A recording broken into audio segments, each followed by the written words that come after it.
I generally do what they call soft skills in training, what we refer to as generic.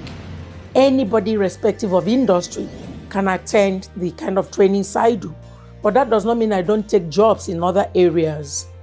I do trainings in the area of business etiquette, for instance, social polish, mannerisms, and all that.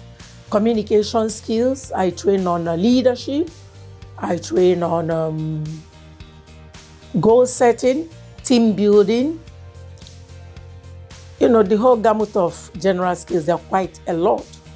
Lately, I've started delving into emotional intelligence and, of course, pre-retirement, which is my favorite.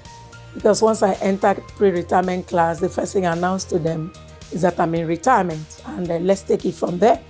So you try to tell people that retirement is not as bad as people think it is.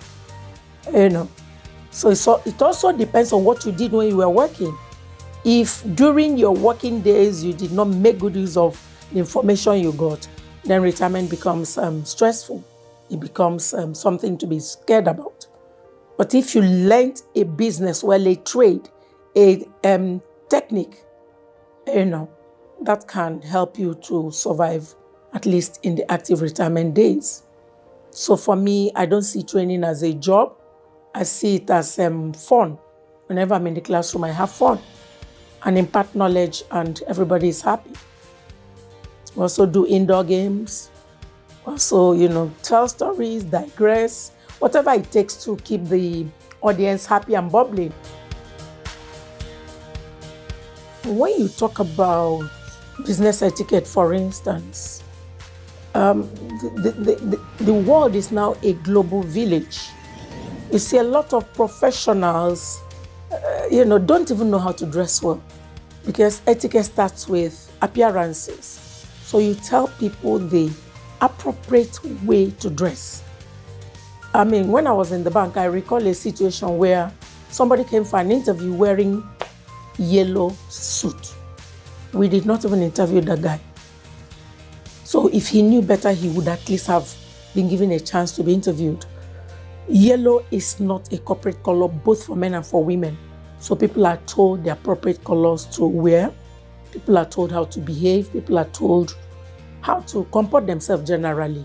Because there are things you can do in the confines of your room, but if you do it in the public place, you're perceived as somebody who doesn't know any better.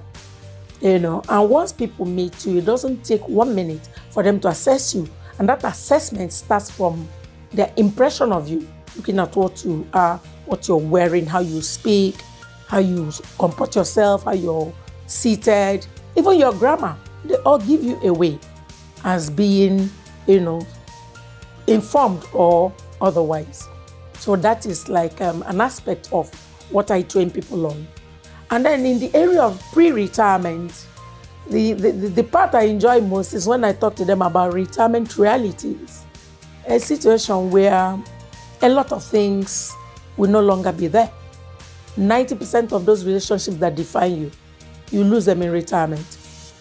And of course, all the peeps that people put on their shoulders, the ED, EO, ES, SSO, whatever, DG, in retirement they go. So people need to start preparing their minds and, know that, those accolades will no longer be theirs in retirement.